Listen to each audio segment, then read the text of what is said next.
What happens after about a week? Do they just look the same, just harden? Do they Um, turn white? it's a Does good, mold grow faster than anything else? it's a good question. Let's see if I was a kid. This experimental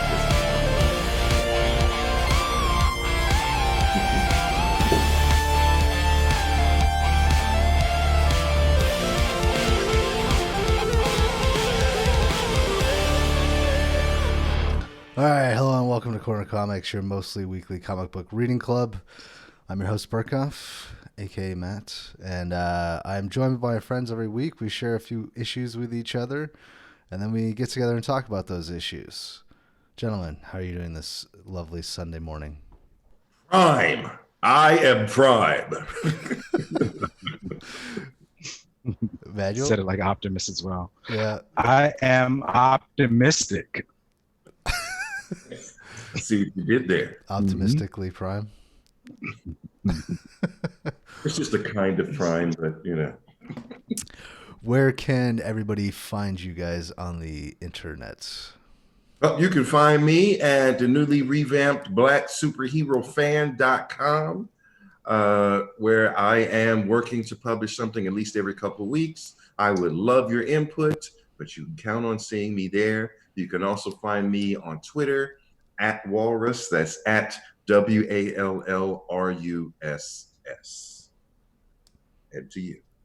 Nice. You can find me on the Instagrams at EM_MAN_YOU_ take a breath, EL. So that's phonetically Emmanuel. And haven't done a lot of work on this, but it is a work in progress. EmmanuelTheStory.com. Nice.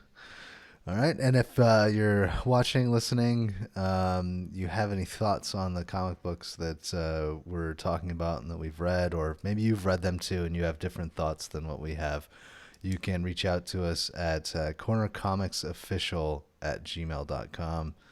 I would spell that out, but Corner Comics is right up here. So just put that at gmail.com. And we're working on a website as well, right, gentlemen? Hopefully. Correct. Coming soon. Yes. So yeah, the website should have the show notes and then just random musings by each of us about comic books. So right now it's cornercomics.burkoff.com, but we'll probably have its own domain by the end of the day today. So, all right, we've got 6 issues. I decided to go with 2 in sequence because I desperately tried to find the one X-Men story that Emmanuel will enjoy and will finally bring him around to my fandom. And so I chose X-Men, or the Uncanny X-Men number 136 and 137. And these are the final 2 issues in the Dark Phoenix saga, which is probably the height of Claremont and classic X-Men. Russ, which 2 issues are you bringing today? I bring Jupiter's Legacy, number 1. This came out in 2013. It's from Image Comics, and I chose this because this is coming to Netflix. And of course, you should read before you view. And I also chose Hawkeye Freefall, which I believe is a limited series. And it just begs the question of, is Hawkeye really a worthwhile superhero? And I'd like to see what you guys think. Emmanuel? Nice. I brought to the table DC's Static Shock. This is issue number 1, the 2011 run. This is his reintroduction into the DC Comics. It was a short-lived series, but I hope entertaining nonetheless. The second issue that I brought was Niobe, or Niobe. I'm not quite sure how to pronounce that. She is Death. It is from the artist. Let me actually go to the show notes here. Sheldon Mitchell, Daryl May, Jang Lee, and I'm going to butcher the name, Hyung Taek Nam.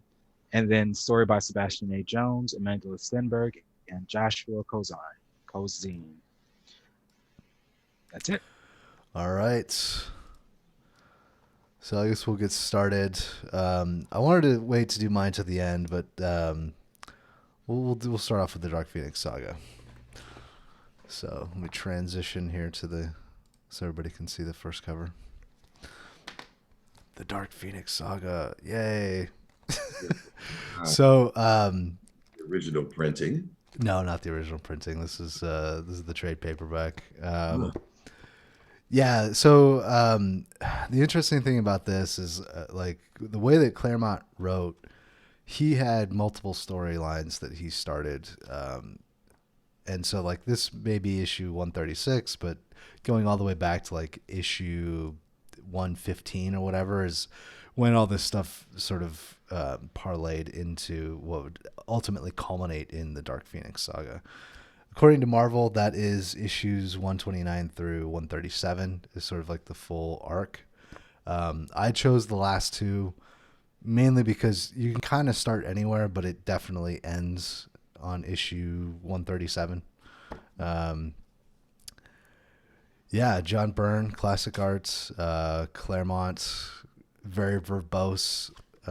He's definitely a fan of a lot of dialogue. What are your guys' thoughts? You can start on the first issue, the second issue. At some point I'll transition to the next cover. I'd Emmanuel? like to go. Yeah. So I liked the first issue better than I liked the second issue. The first issue was I'm really trying to pinpoint what it is I dislike about X-Men. And this issue, the first issue that you brought up, I didn't hate. It wasn't, I didn't get that disdain that I normally get from reading. However, the second issue, it kind of started to creep up. Okay. But they're basically telling the same story. I don't know, because the first issue was set on Earth, the second in space. Yeah. There's sort of a detachment there, the Shi'ar Empire. That I was never interested in the Shi'ar Empire, ever since they introduced it. And reading it as a kid, I'm like, why do I care? Like, put them back on Earth and have them fight politically, have them be hated. Like, that's their wheelhouse. So it's not as if I hate space issues or space comics, because some of my picks have been space comics, and some of you guys' picks have been space comics, and I've loved them. So that's not the issue. I think it's the Shi'ar Empire. I do love know and love the characters. Jean Grey, Wolverine, Cyclops, Beast. Everyone's in character. Everyone is how I know them to be. There's no variation. There's no change, which there's good and bad with that. I got to say, overall, the art, beautiful. Loved it. It's exactly what we come to expect from an X-Men comic, quintessential X-Men art. The dialogue, the story, it was good. It's nothing that I would write home about, but it was good. This is definitely X-Men at its finest. I think you couldn't have picked a better issue to sway me. But my bar is set very low for X-Men, so no. Just didn't do it. Damn it. Just didn't do it. I like the relationship between Jean Grey and Dark Phoenix. I would have been more interested in seeing that internal dialogue between her psyche and Dark Phoenix, but that's just me nitpicking. It was good because it showed what everybody else saw, her personality change and like all of that, the manifestation of her powers. It was good, and I love the heart behind it. Okay. All right. So I'm going to have a challenge separating the two books and what I want to say. So I'm going to view them as one story. First of all, always loved John Byrne. Can do no wrong to me. Is he the best of all time? No, but I have really never seen any John Byrne art that I did not like. Yeah. And so here, I think he captured the X-Men well. I feel like everyone looked how they should look. There's a lot going on in both in space and on Earth.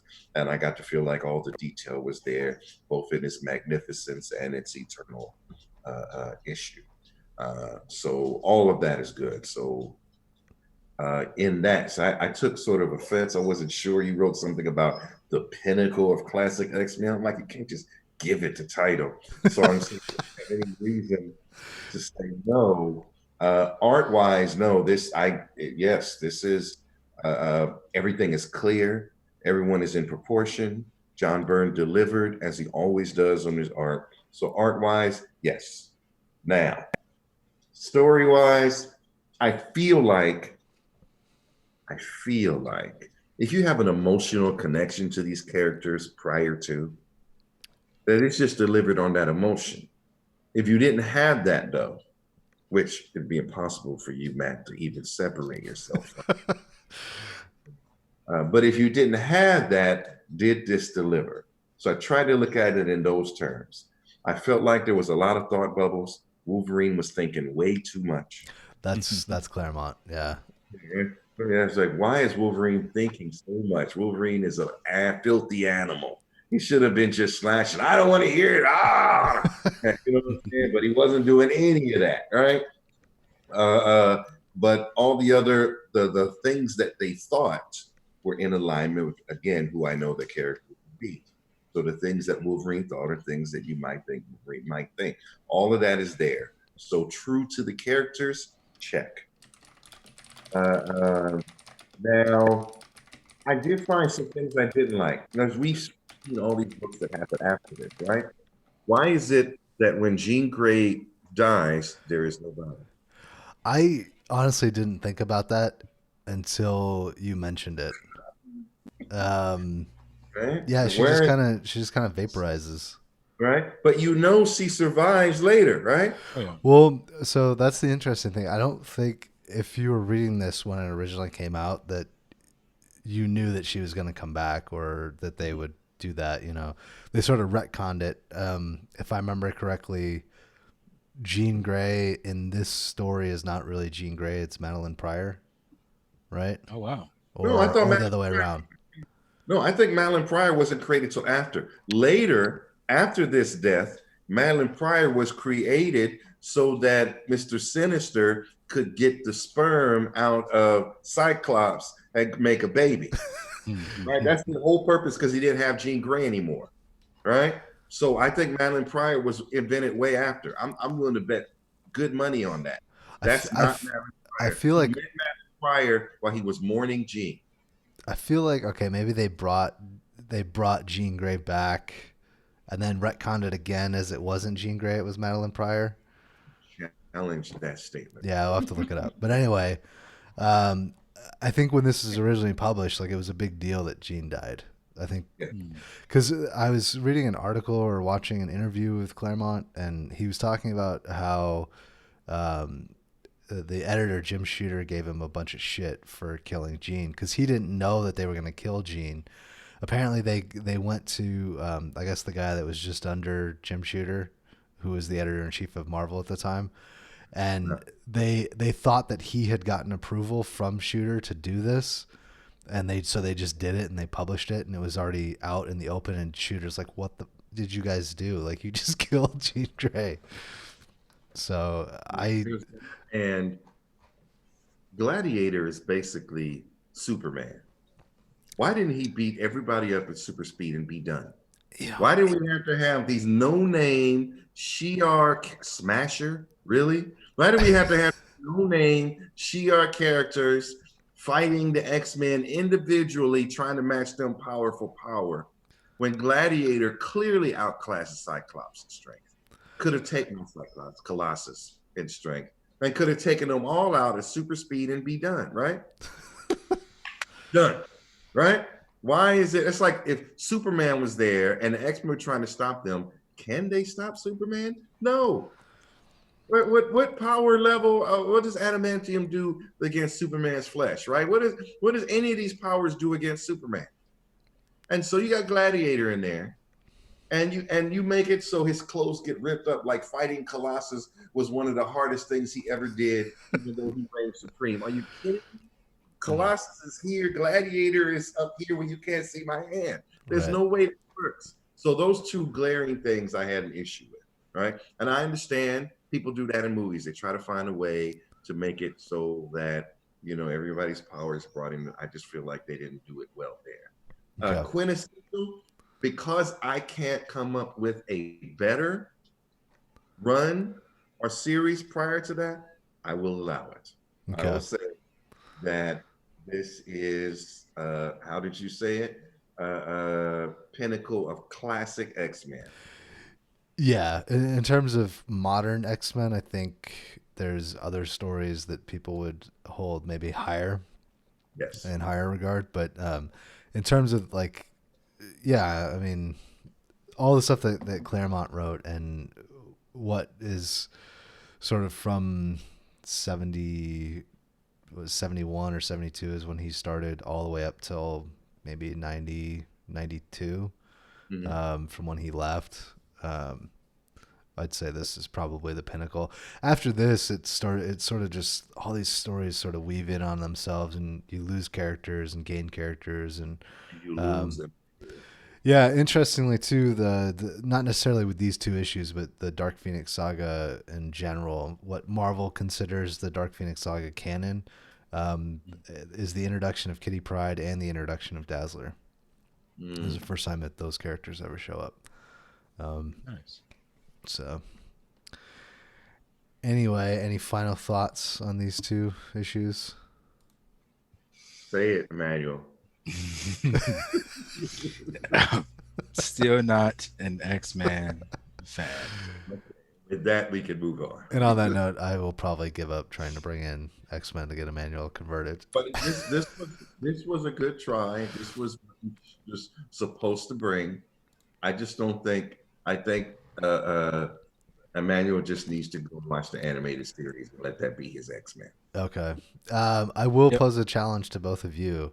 If you can find a classic Justice League story that's like the Dark Phoenix Saga, okay, I want to read that. I want to know what would be like the on Infinite Earths. Well, I was thinking Infinite Crisis, but I don't know if that's the story that you should bring to the table. I don't know.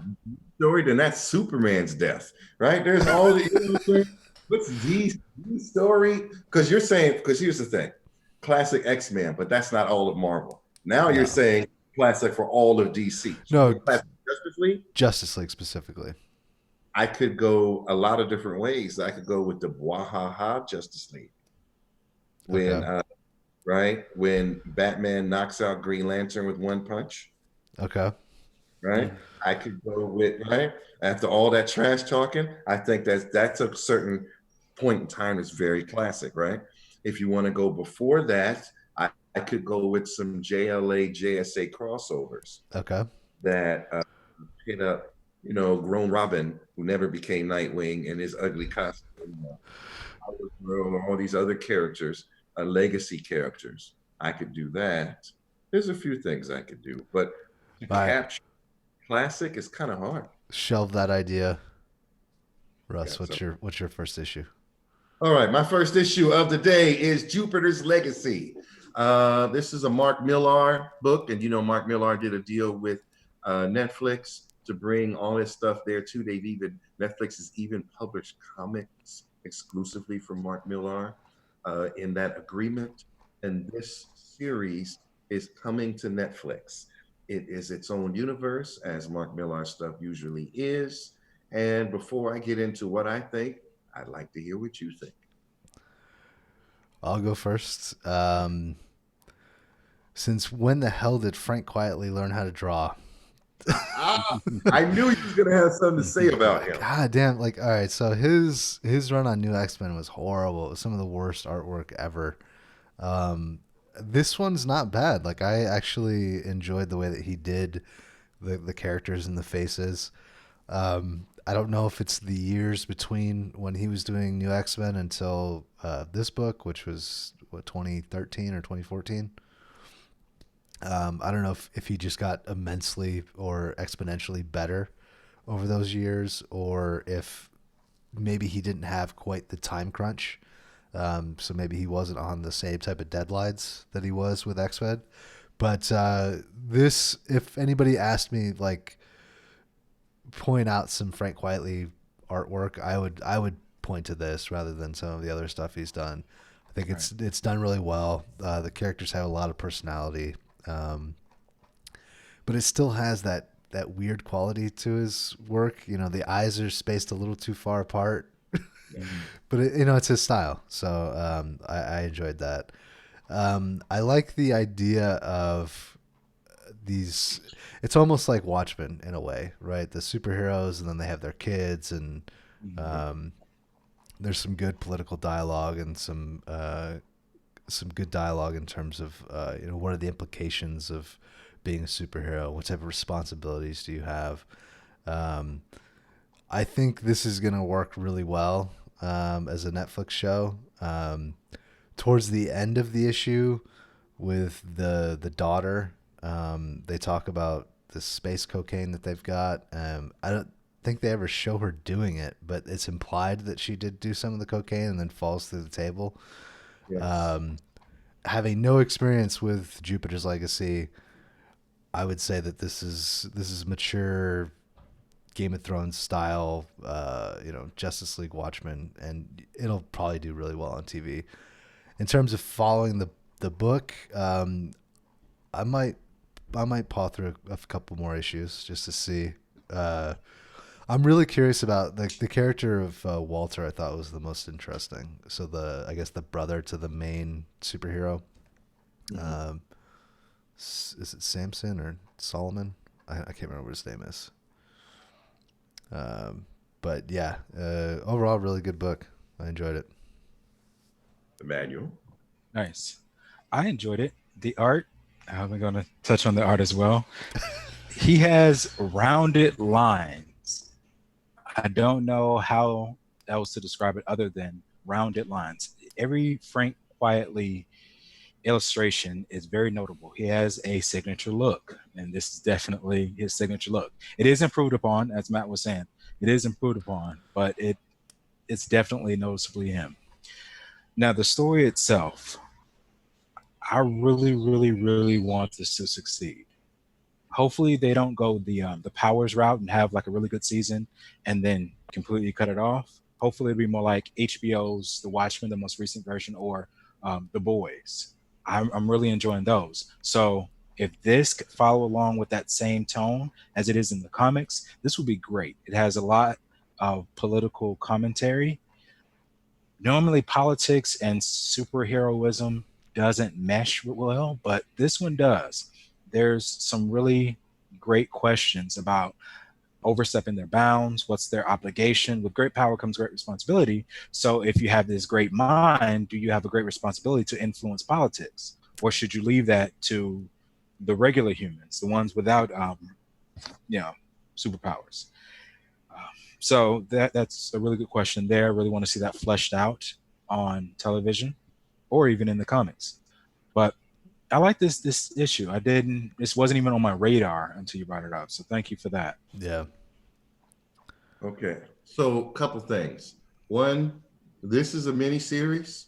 And then there's a Jupiter's Legacy Volume 2. That's its own series. It takes place after this. So there are a series. So you can get all this down like in a graphic novel if you want, right? Or read the 5 issues of the series and get your complete story.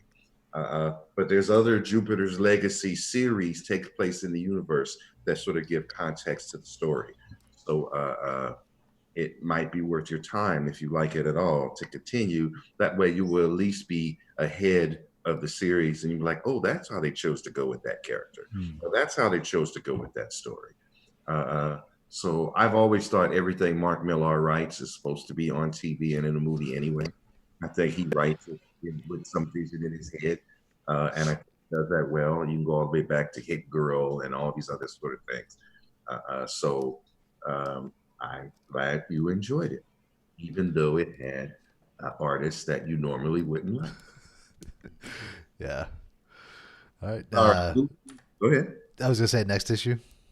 Next issue is Hawkeye Freefall #2. Once again, I will reserve my comments until after I have heard yours. Manuel? Sure. The art is typical what you would find in a Marvel issue. nothing spectacular, nothing super. Uh, Now, Clint Barton's character, it's different than what we know from the MCU. His character has always been sort of goofy, but not necessarily with the one-liners. He doesn't quip as much as, say, a Spider-Man, or definitely not as much as a Deadpool. But he's pretty witty in his own right. He is, in my opinion, he's always been kind of bland, not really all that interesting. This is a story of him kind of going the Ronin route, or is he? It's. I find myself trying to care, making myself care more so than that. I I was a bit intrigued. There was a couple of questions raised at the end of the issue, so it did its job. There was intrigue incited, so there's that. But the beginning and the middle, it was more so like, okay, this is a story that is kind of a throwaway comic. But towards the issue, towards the end of the issue, I genuinely cared, genuinely had an interest because of the mystery about it all. Um, like I said, the art, the story, it was it was good. I enjoyed it for what it was. I wouldn't pick up to find out what happens. This would be more of an issue that I would ask a friend if I knew they were an avid reader of Hawkeye or they were following the series. I would ask them what happens, and then we have a conversation based off of that. But it's not necessarily something that I would go and buy joyfully. All right.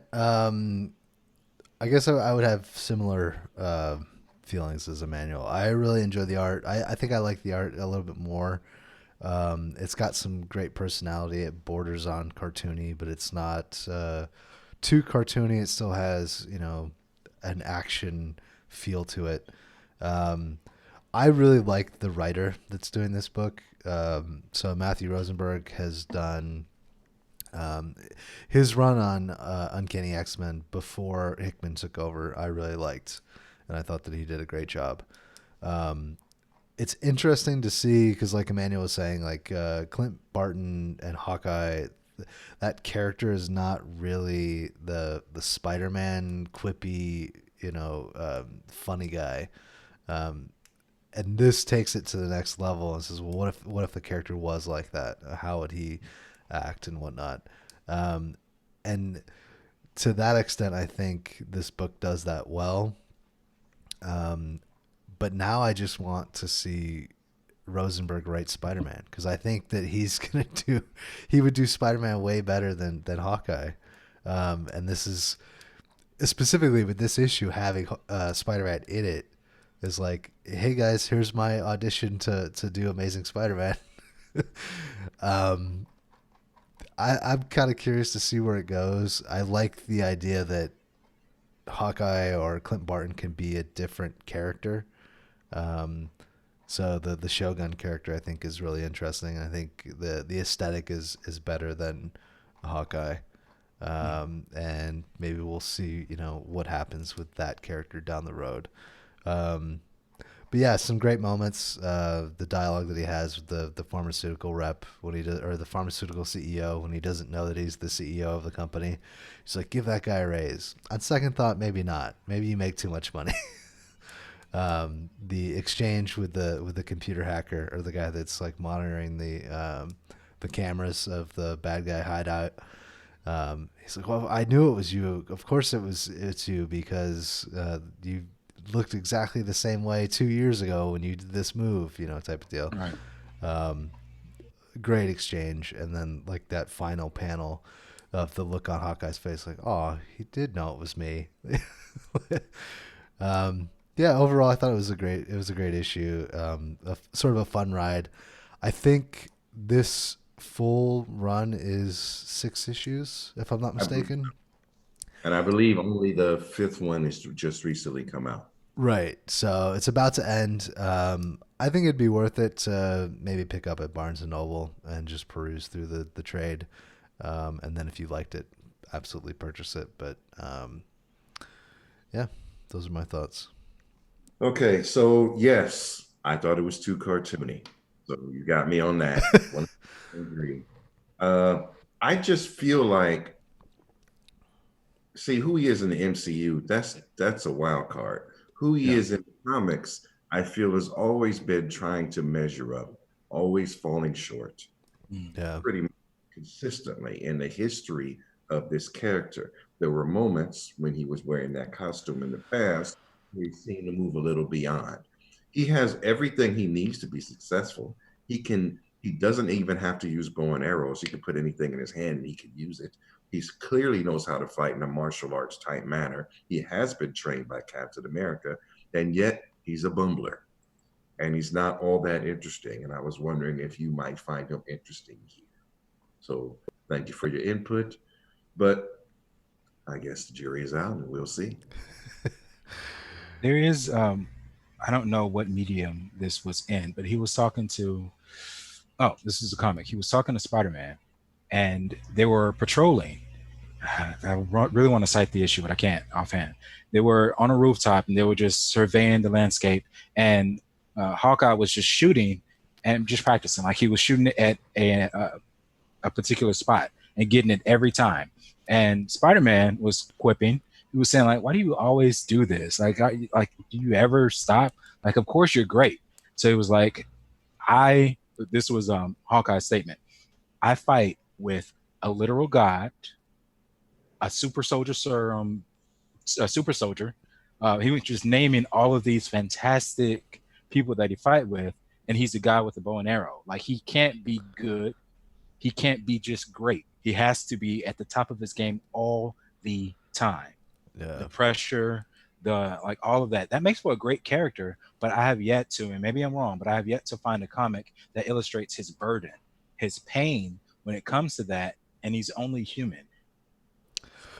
Yeah, this issue doesn't really speak to the burden, but it does make light of it when he has the exchange with Luke Cage, right? He's like, can you sit down real quick and stop bouncing bullets off? Or I don't know, I don't remember what the dialogue is, but he's like, okay, for all the people here who are not bulletproof, could we? Right. Right. And then at the end of that, he's like, well, I gotta go collect my arrows. that was hilarious, right? He's not rich. Yeah. So it was enjoyable for sure. He's just how do you do Hawkeye in a good way? And this is what I want, because I feel like it is the writer's burden to make every character that they are tasked to writing enjoyable. Otherwise, where's the talent? You know what I mean? I feel like a good writer to do that, because we collectively may not be the writer. It may not be for us, right? But if you look at Daredevil, who really has no real offensive powers either, right? Yeah. And yet Daredevil can knock it out of the park every time. Why not Hawkeye? And Hawkeye should be compelling. Go ahead. I'm sorry. Hawkeye should be compelling because he's essentially Oliver Queen without the millions and without the Lian Yu, without that torture. But yet still he's driven. He's as driven as Hawkeye, as capable as Oliver Queen, as Green Arrow. Yeah. There should be something there. Yep. And so anyway, I don't see that here. I just see more of the same bumbler. Like he's just, you're a third stringer. And you're trying to stay first string, and your villains are telling you, dude, you're an Avenger. Say there's a yeah, but it's only Hawkeye. You know what I mean? Yeah. You're trying to be. I feel like that's his drive, is his ego, right? Because his comrades in battle don't say anything bad about him in battle. Just when he goes off on his own and does some stupid stuff to try to prove he's worthy, right? So I think he needs therapy. Yeah, that would be a good comic. There you go. Hawkeye in therapy. Mm-hmm. All right, moving on. Emmanuel, your first issue of the week. All right, DC Comics from the New 52. There has since been a rebirth after the New 52, but this was the New 52 in 2011. Static Shock issue number 1. A little bit of backstory about Static. He has been this isn't his first introduction into DC Comics, but reintegration, I should say. What are you guys' thoughts? You better go first, man. All right, okay. So, yeah, Static is from Milestone, right? If I'm not mistaken. Right. My main sort of interaction with the character or exposure to the character has always been the WB series, the WB Kids series, Static Shock.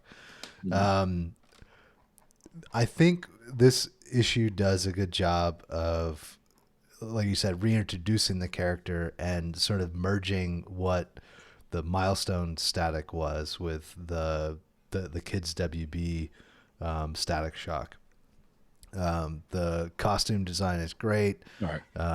The artwork is a little more action, oriented and not so cartoony, but it still has those elements to it.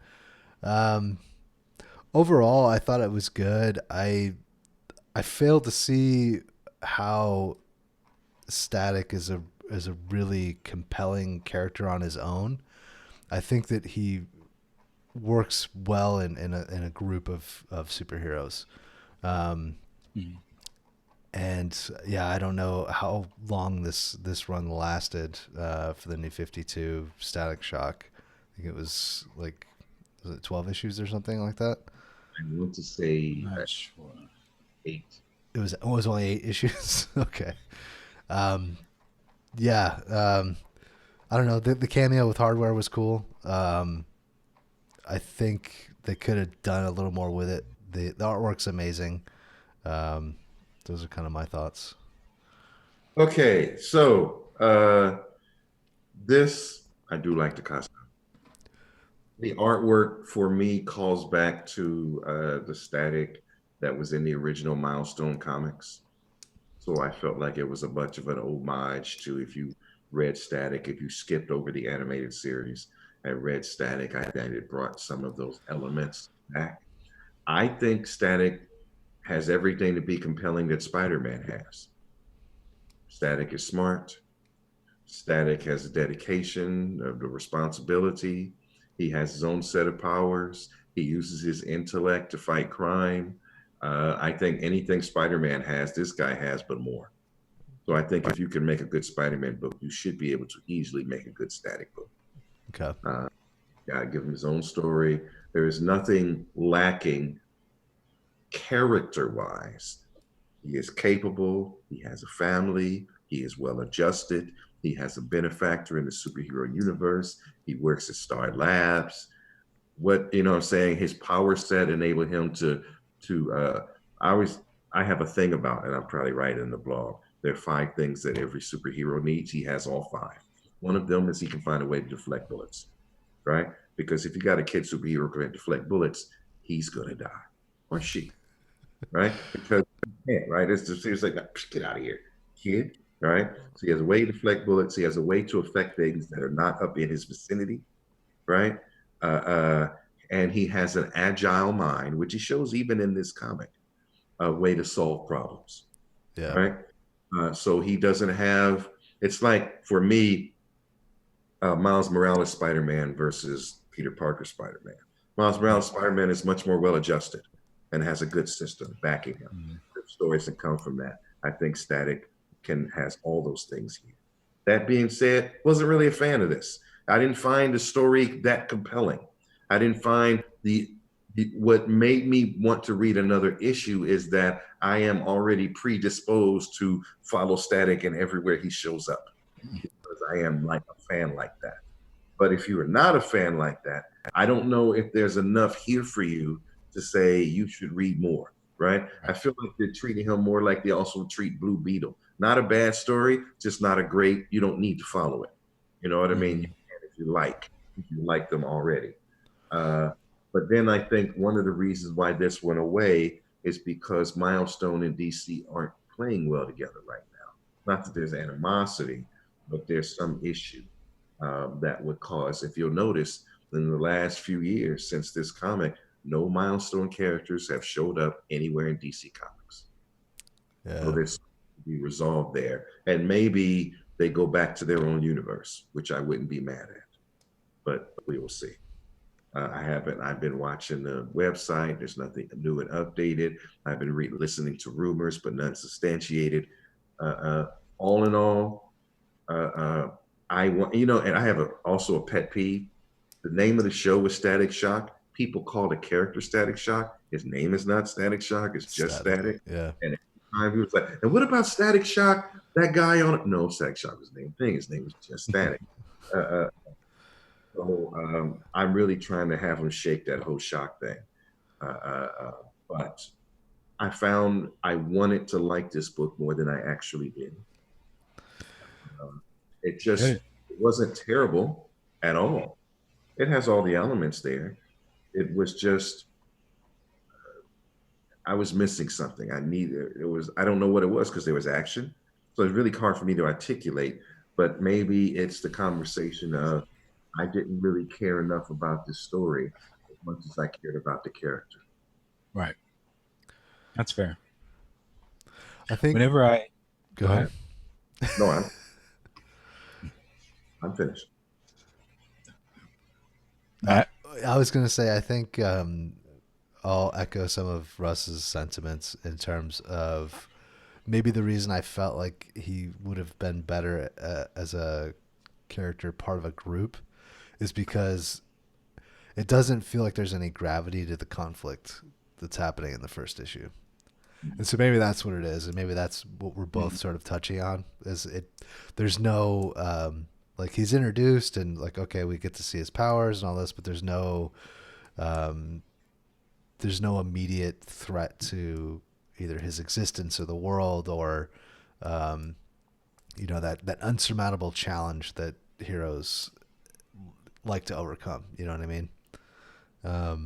Like at the end, his like arm gets kind of blown away, I guess, but we don't really know what that is. That's the next issue, who's going to be fighting.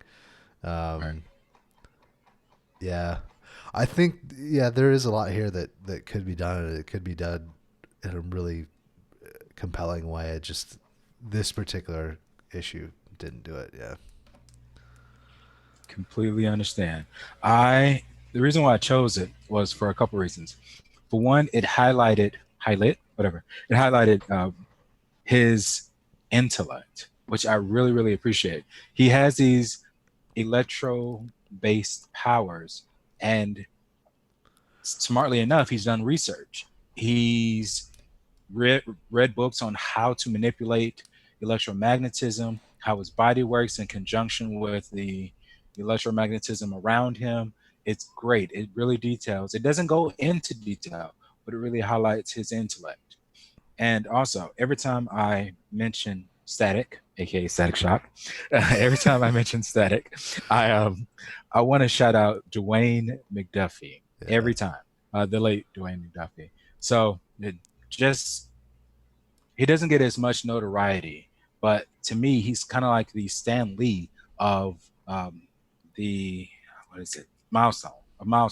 Now, he wasn't himself the proprietor, and he didn't do the whole thing by himself. He had others, but I just don't find his name mentioned enough among circles. So shout out to the late Dwayne McDuffie. Speaking of Dwayne McDuffie, he wrote a lot of Ben 10. I mean, the series. I did not know that. But especially the one where he's a little older, he's not just 10 years old. McDuffie wrote a lot of that. And parallel universes and going to the future. Those are Dwayne McDuffie stories. So if you're interested in seeing his work in animation, maybe go back and take a look at Ben 10, which I think was actually a pretty good series. Yeah. Good stuff. I want to say, I apologize for the wiping. If ever you guys are seeing me just wiping the sweat off my forehead. I'm living in Georgia. Yeah, I was going to say, you're in Georgia, man. It's the humidity. So, I get it. Yeah, it's crazy. All right. So there you go. All right. My second issue is Niobe. She is Death. This is, what can I say about this series? It's the inception. It's from a little known comic book company itself. I did do my research, I promise. Trying to find the name of the company. But Stranger Comics. yes, Stranger Comics. Go check them out. They're not as well known. They're not the big three, but they have some really good gems in there.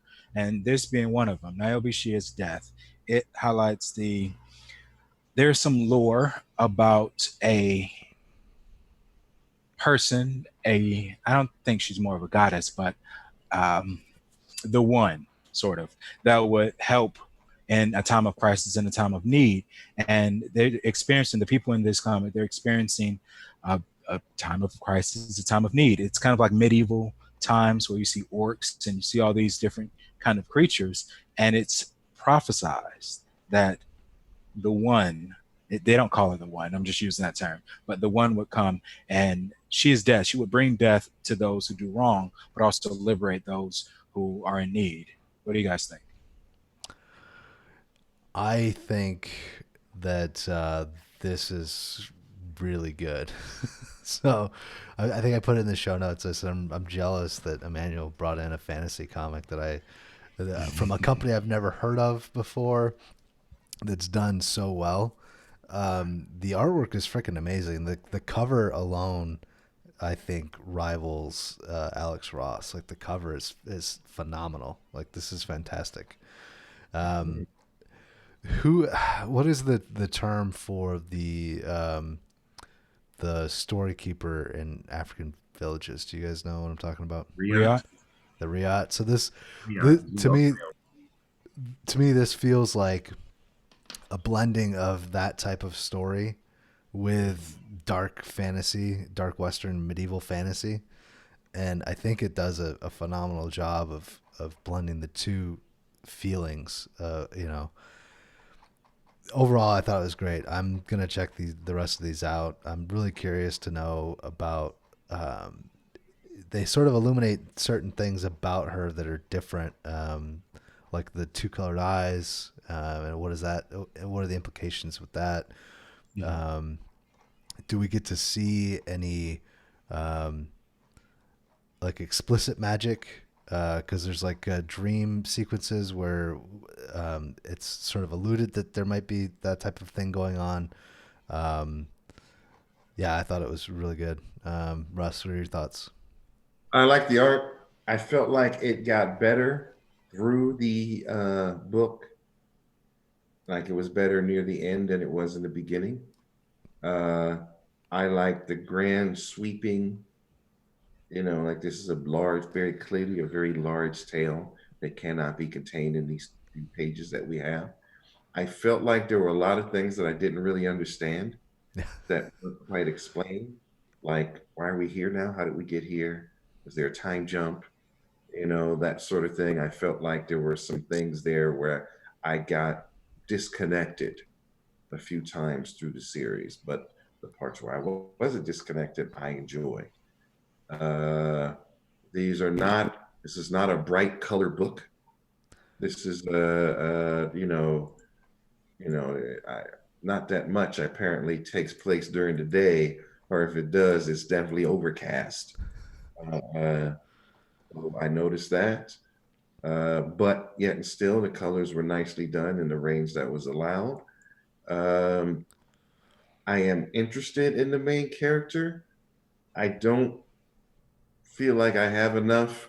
Like there's one part where she has hair and another part where she's bald. And, did that happen in one panel or did we have a jump?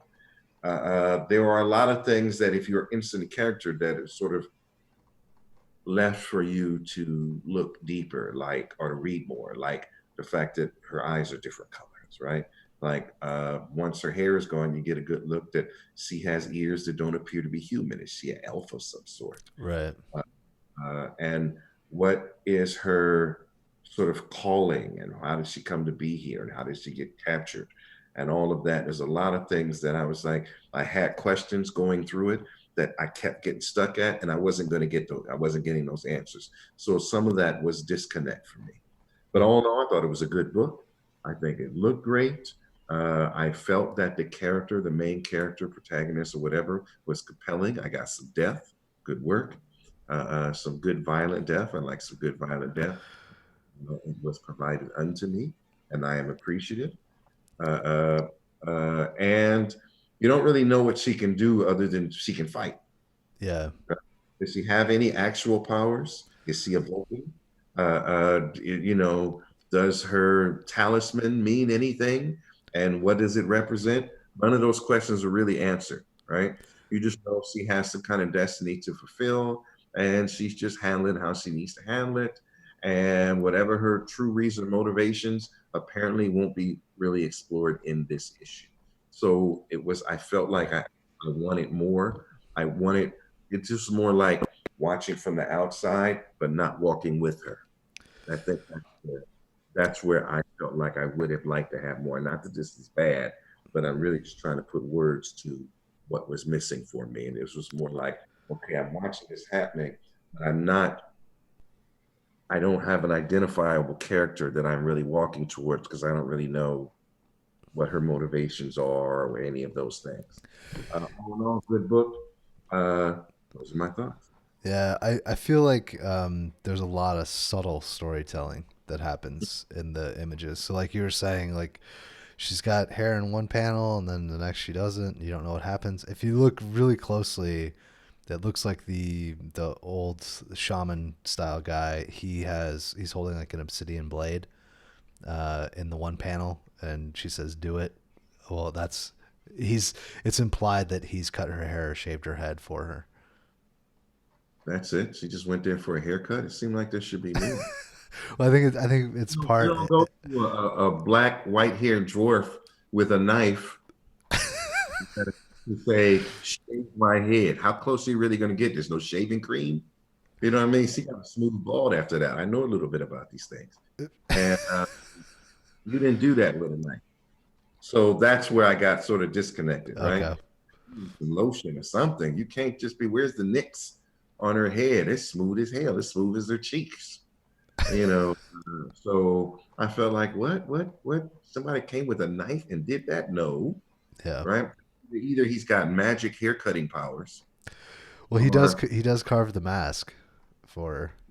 So but even then, The master the cutter. knife doesn't hurt. The tree is not screaming in pain or getting cut up, right? If you come at me with a knife talking about you finna cut my hair, that motherfucker, that's got to be sharp as hell.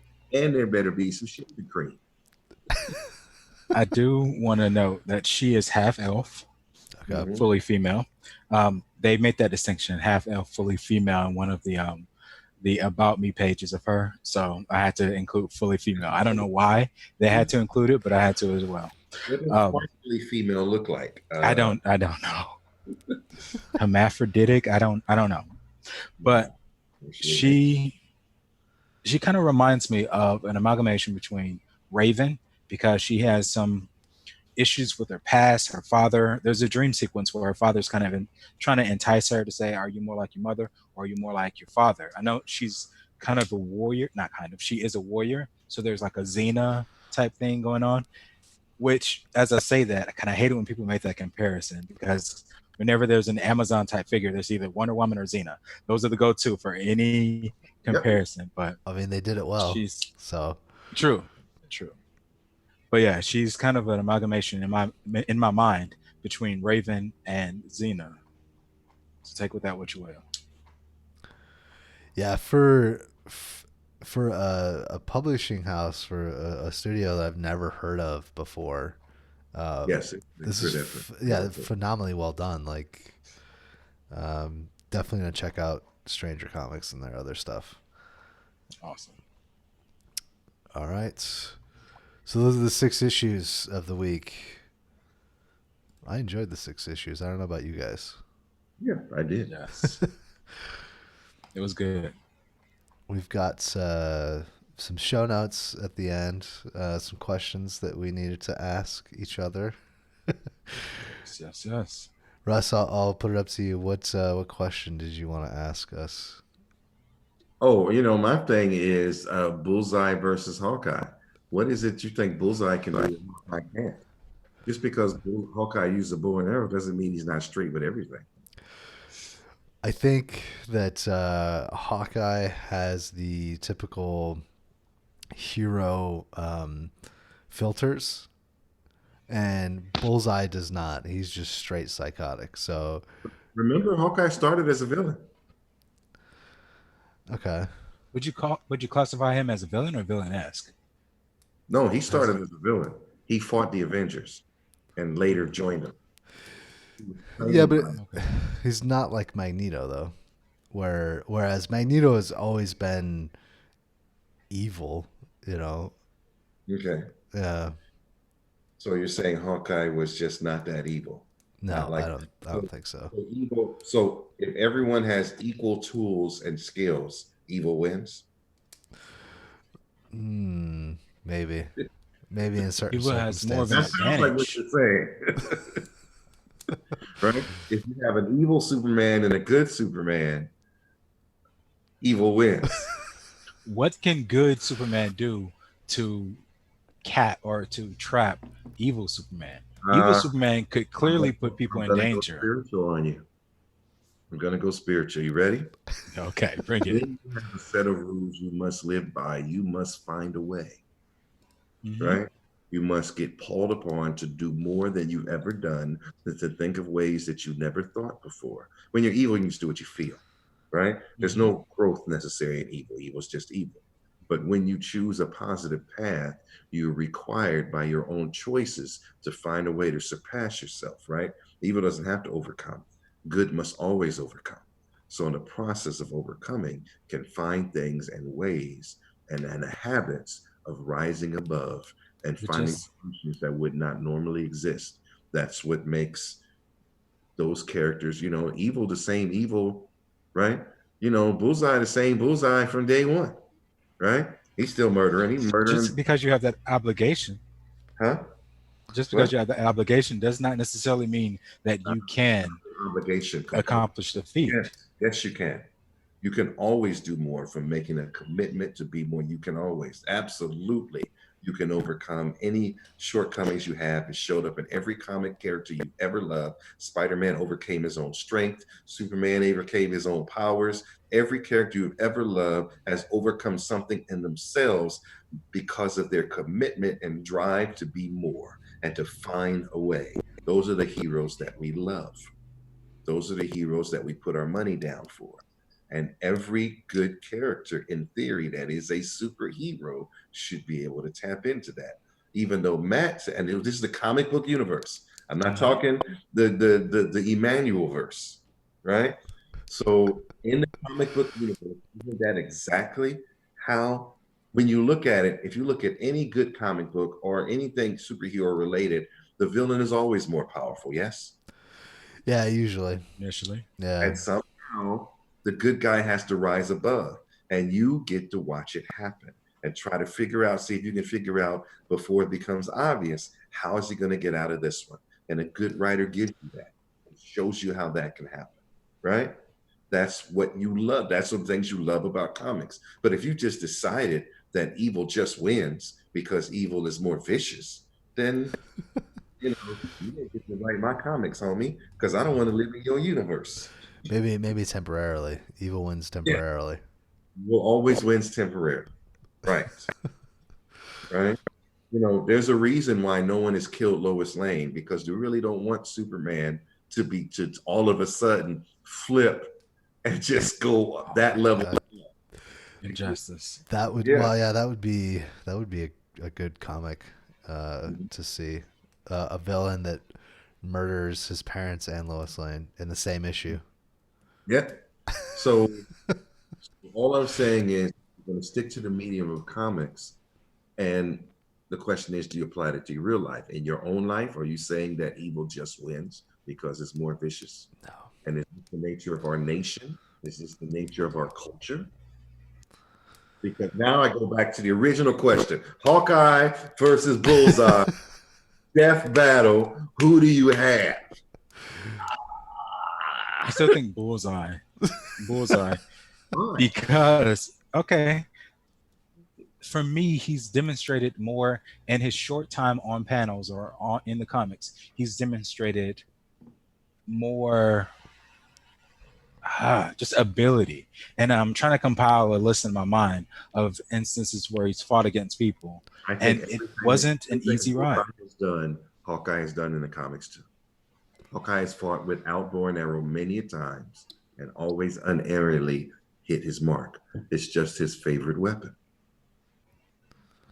And we also got to remember, Hawkeye creates his arrows himself.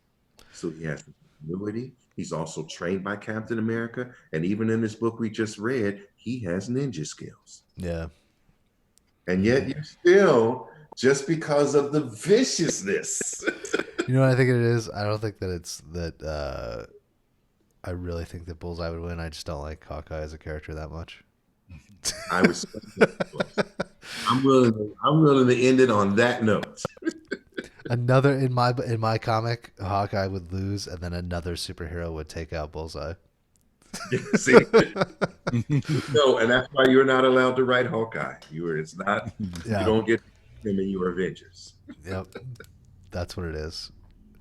Did everybody read the Tony Isabella slams DC article? Yes, I did. Tony Isabella has been complaining since Black Vulcan. Okay. You know that they were supposed to pay him money to put Black Lightning on the Super Friends, and that was supposed to come out of the comics budget, right? But DC didn't want to pay them, and the people who were making the TV show didn't want to pay extra, so they decided, forget that. We make our own electric superhero. Okay. That's also Black. And you'll notice Black Vulcan shows up nowhere else in any comic other than in the Super Friends series. Tony Isabella has been mad since then. Okay. And rightfully so. This is just another, he created a great character, right? This is just another salvo. And it's hard to find the right writer to find Black Lightning's voice. You know what I mean? What's the difference character-wise from Black Lightning and the Black Green Lantern? Not powers, character. What's the real difference? If you switched them and switched their powers, would they be acting the same way? Maybe. I don't know. It seems like his main issue is with the relationships that Black Lightning has. And these are the things that make it different, but they keep playing with that. This is because Black Lightning has failed to find the level of audience even that Static has, right? Yeah. And someone should be able to write him better. So we get different writers that try, and they often come up short. But they keep having to tweak the thing. This is just how it works. And the second thing is he doesn't own a character, right? Yeah. He was designed his character for Marvel, DC, excuse me. And I understand from a creative point of view, but Superman isn't even the same character he started out to be. Superman, you know what I'm saying? Everybody changes and evolves over time, right? Batman isn't the same character. He doesn't wear high heel boots anymore, etc. But the Flash Man, everyone has changed. And I understand what you as an originator thought the essence of the character was, but it's not your character anymore. He has a good point. I will definitely agree that he has a good point. As far as viewpoint, I agree with his point. However, what are you going to do? Was your choice at the beginning? I feel like if he hadn't said fuck DC, they might have invited him back to write the character. Years ago. True, yeah. There's a whole there's a guy who did a whole bunch of interviews from a lot of Black characters, and he did. He actually interviewed me, but I didn't make the cut. He interviewed Tony Isabella, and same conversation we're having. This is not a new conversation. He's been saying "fuck DC" forever, and whatever they do next that he doesn't like, he's going to say "fuck DC" again. Okay. Yes. He just needs to be. And again, his point is valid, but he has no power in this conversation. He has no knowledge. Right? No one is the same. Every character is different from their inception. Right? Yeah. Often even Spider-Man's origin. You know what I mean? They still keep the Uncle Ben thing, but there are times when I remember when Aunt May was dead. I remember when Uncle Ben came back. I remember when Uncle Ben, Spider-Man character. There's all kind of, you know what I mean? There's all kind of things they tweak to see what sticks, right? Yeah. Cyclops, thing Cyclops he was. I can't stand Cyclops now.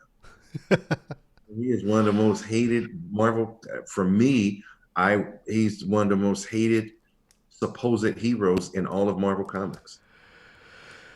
Really dislike. Yeah, I mean, I think Hickman's drastically changed his character from what Bendis did to the character.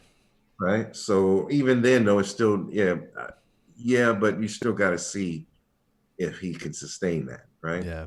Right now, he's going back to milquetoast. I don't really feel him as powerful, as effective. No. I remember, you know what I'm saying? So they basically whitened him out, for lack of a better way to say it, weakened him, right?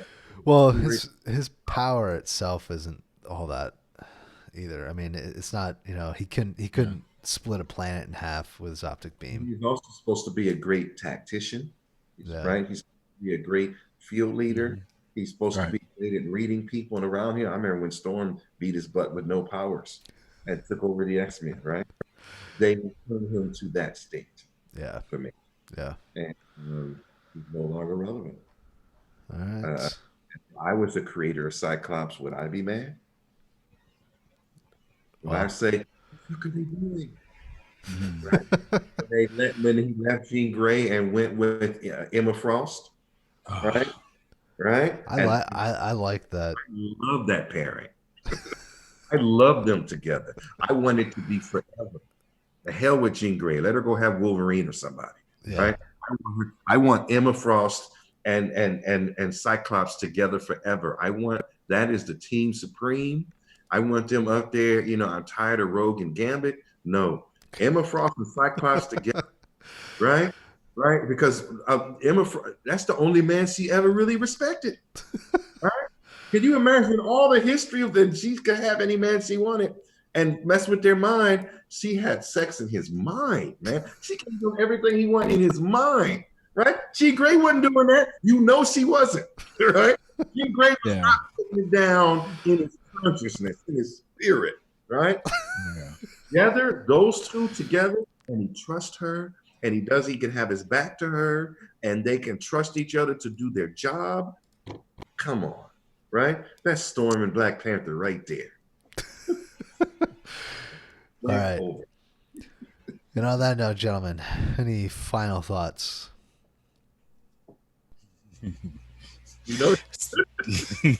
Yeah, I'm gonna say it, as it come as no shock or surprise to any of you guys. Still not a comic book fan, or still not an X-Men comic book. Wow, still not a comic book fan. Bye, guys. And I'm only going to say, read more comics.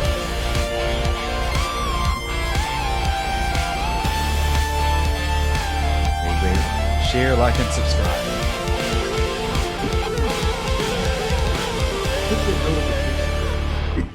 Isn't that what they say? Actually, I put the music on a little too early. I cut you guys off. It's all right.